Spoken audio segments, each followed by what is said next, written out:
Voici la deuxième séance du son J dans le pilotis, pages 116 et 117. Nous avons vu que le son J pouvait s'écrire avec la lettre G, uniquement quand il lui suffit du E ou du I ou de Y. Parfois, on utilise la baguette magique du E, parce qu'après le G, il devrait y avoir un O par exemple, mais normalement ça devrait faire G. Donc on met le E pour transformer le G en J. Parce qu'après, quand il y a le E après le G, ça fait J. Donc maintenant, on va s'entraîner à lire les mots. Donc je vais les lire colonne par colonne, et après tu vas t'entraîner toi aussi à les lire. Je commence par la colonne J. Une girafe. Le gigot. Elle gigote. Colonne G. Nager, manger, plonger. Colonne J. Nous nageons, nous mangeons, nous plongeons. En fait, tu as vu, on a utilisé les verbes ici. Ce sont des actions. On l'a vu tout à l'heure, on l'a vu hier dans l'exercice du pilotis. Ce sont des actions. Et ces actions, on va les conjuguer, d'accord, en disant que c'est nous qui faisons l'action. Et quand on utilise le nous, on utilise on à la fin du verbe.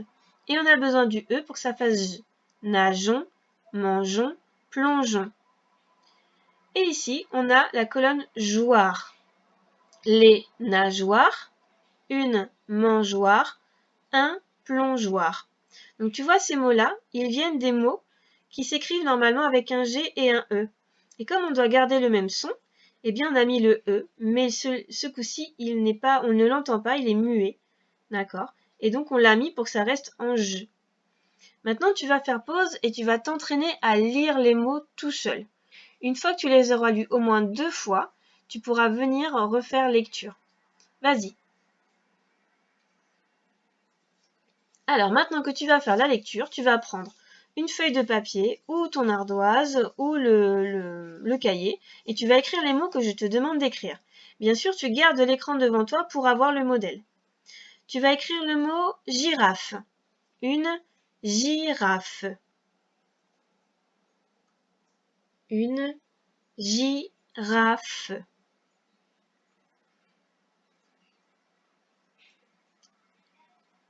Ok, on corrige. Si je vais trop vite, tu fais pause, le temps d'écrire le mot. Une girafe, c'est ici. Une girafe. Tu vas écrire un plongeoir. Un plongeoir. Un plongeoir.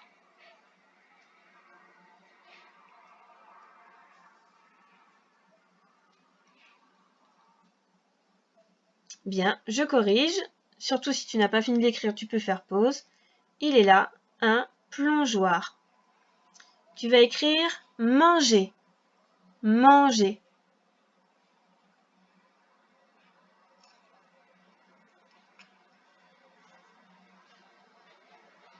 Manger.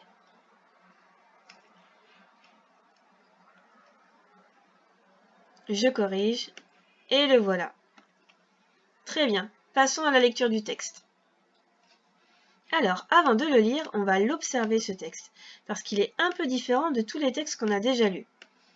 Qu'est-ce qu'on observe sur ce texte? Eh bien, on observe des petits traits qui sont ici au début de ligne. Et on observe ces petits signes. Ceux-là, on les a déjà vus. Il y en a au début du texte, on va les surligner, ici, et on en a à la fin du texte, ici. Alors, on a appris à l'école que ces petites flèches, elles s'appellent des guillemets. Et les guillemets, on les utilise quand on écrit quelque chose pour signifier que quelqu'un parle. Ça veut dire, attention, quelqu'un dit quelque chose. Et puis, quand on a ces petits traits qui sont là, ça veut dire qu'à chaque fois, c'est quelqu'un qui prend la parole et qui répond à la personne qui a parlé.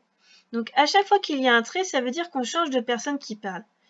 Ici, il y a 2 personnes qui parlent, une qui pose des questions et une qui répond. Donc la première personne pose une question, la deuxième, on met un trait, ça change de personne, elle répond. On revient à la première personne, donc on met un trait, elle pose une question, c'est à nouveau à la deuxième personne, donc on lui met un trait. Et à chaque fois qu'on change de personne qui parle, on met un trait pour montrer au lecteur que c'est une autre personne qui parle. Sans ces signes-là, le lecteur il serait perdu. Il ne saurait pas qu'on change de personne. D'accord? Alors maintenant, on va lire le texte. Ce que je te propose, c'est que tu essayes de le lire tout seul d'abord. Donc tu fais pause, tu lis le texte doucement, tu prends ton temps, et ensuite tu viens écouter ma lecture, et puis tu vas te réentraîner à la lecture après. On y va, tu fais pause et tu lis. Très bien, maintenant que tu as fait la lecture tout seul, c'est à mon tour. As-tu vu une girafe avec des nageoires? Point d'interrogation, je pose une question. Non, j'ai vu une girafe avec des pattes et des taches. As-tu entendu le pigeon rugir? Non, je l'ai entendu roucouler. As-tu senti le singe bouger à côté de toi? Oui, je l'ai senti gigoter près de moi avant de trouver refuge dans les branchages. Il doit toujours y être. Alors, ce qu'on voit également dans ce texte, c'est qu'on a des points différents. Alors, on connaît bien les points qu'on a l'habitude de compter pour savoir combien il y a de phrases. D'accord? Les points comme ceci. Et puis, on connaît aussi les points d'interrogation. Les points d'interrogation, ils posent une question. Donc, dans ce texte, il y a 3 questions. Et puis, on connaît les points d'exclamation. Et ici, nous en avons 2. On s'exclame, on dit quelque chose avec un sentiment fort. Alors, je vais te relire le texte un peu plus vite, et toi, après, tu vas t'entraîner à le lire également. As-tu vu une girafe avec des nageoires? Non, j'ai vu une girafe avec des pattes et des taches. As-tu entendu le pigeon rugir? Non, je l'ai entendu roucouler.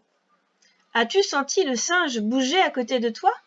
Oui, je l'ai senti gigoter près de moi avant de trouver refuge dans les branchages. Il doit toujours y être. Alors maintenant, on fait pause, et ce que je te conseille, c'est de le lire plusieurs fois pour vraiment t'entraîner que ça devienne fluide. D'accord? Je te rappelle que si tu veux te chronométrer, ce qu'on attend de toi à la fin du CP, donc là on est en train d'y arriver, c'est de lire au moins, minimum, 50 mots en 1 minute. D'accord? Alors tu peux faire pause et t'entraîner autant de fois que tu veux. Très bien, maintenant on va passer aux exercices. Nous sommes à l'exercice 5. Alors la consigne, c'est de lire les mots et de dessiner ce qui est demandé. Regardons le premier. Lis le mot tout seul. Ok, c'est à moi. Une éponge sur l'évier. Qu'est-ce qui manque dans ce dessin? Une éponge sur l'évier. Il manque l'éponge, donc tu dois dessiner l'éponge. Donc maintenant tu lis les 3 autres, tout seul. Tu dessines ce qui manque, d'accord? Et ensuite, on vient voir la correction. Tu fais pause pour avoir le temps de faire l'exercice tout seul. Bien, maintenant que tu as fait l'exercice, je vais te montrer la correction. Voilà la correction. Une éponge sur l'évier. Une horloge dans le salon. Les éléments du visage. Le visage. 2 poissons rouges dans le bocal. 2 poissons rouges. Voilà pour la correction. Passons à l'exercice suivant. Écris le mot que tu obtiens en changeant les lettres colorées par celle qui est proposée. Ça veut dire que ce qui est en bleu, on va l'enlever, on va mettre un G à la place. Et on va voir quel mot ça fait. Alors on enlève le ch et on met le G. Le G avec le E, je te rappelle que ça fait J. Ça va donner K, on enlève ch, on donne J, E. Alors, tu écris ce mot, K, J, d'accord? Et ensuite, tu le lis. Ce que je te propose, c'est de faire pause et de faire les 3 autres. Ensuite, tu viens voir la correction. Bien, maintenant que tu as fait les exercices, je te montre la correction. Place devient plage. Chante devient change. Nappe devient nage. Ensuite, exercice numéro 7, lis les devinettes et entoure le dessin qui correspond. Alors ça, tu dois le faire tout seul parce que c'est un exercice de lecture-compréhension. Donc c'est toi qui dois comprendre ce que tu lis. Donc tu mets pause, tu lis les 3 phrases et tu entoures le dessin qui correspond pour chaque phrase. Ensuite, tu viens écouter la correction. Bien, on corrige. J'ai des taches, mais pas de nageoires. Alors, j'ai des taches. Qui a des taches?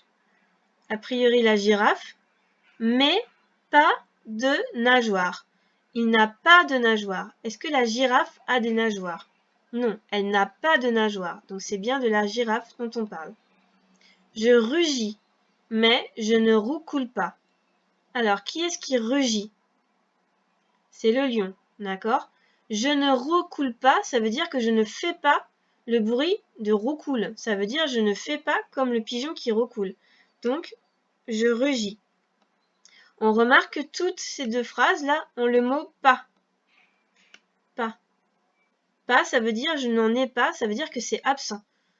Je vis dans les arbres, mais pas, encore pas, dans l'eau. Alors, qui vit dans les arbres? C'est le singe. Pas dans l'eau, ça veut dire celui qui vit dans l'eau, c'est pas celui que je veux. Ok, regardons l'exercice 8 qui est ici. Il est écrit « Écris une devinette, aide-toi des mots de l'exercice 7 ». Ça veut dire qu'avec les mots qui sont écrits, qu'on vient de lire ensemble, tu dois écrire une devinette pour le poisson, dans le même ordre d'idée que celle qui est au-dessus. C'est-à-dire qu'est-ce qu'il fait et qu'est-ce qu'il ne fait pas. Alors, qu'est-ce qu'on pourrait prendre dans les phrases qui sont au-dessus? Tu regardes, tu cherches. Alors, on pourrait prendre nageoire, par exemple. On pourrait prendre dans l'eau. Alors, je te propose 2 solutions et que tu dois écrire tout seul. D'accord? Par exemple, j'ai des nageoires, mais pas de taches. Ou alors, je vis dans l'eau, mais pas dans les arbres. D'accord? Par contre, c'est à toi de les écrire en dessous. Tu choisis la phrase que tu veux écrire. Alors, si tu veux continuer à t'entraîner sur le son J, je te propose cet exercice. Donc pour cela, tu vas flasher le QR code qui est ici avec le téléphone ou alors écrire cette adresse sur Internet et tu vas arriver sur cet exercice que j'ai créé pour s'entraîner. Il faut que tu m'écrives correctement le son, soit on n'utilise que le G, soit on met le G et le E. D'accord? Donc pour cela, je te rappelle, tu vas sur cet exercice ici. Voilà pour le son J qui s'écrit G ou GE.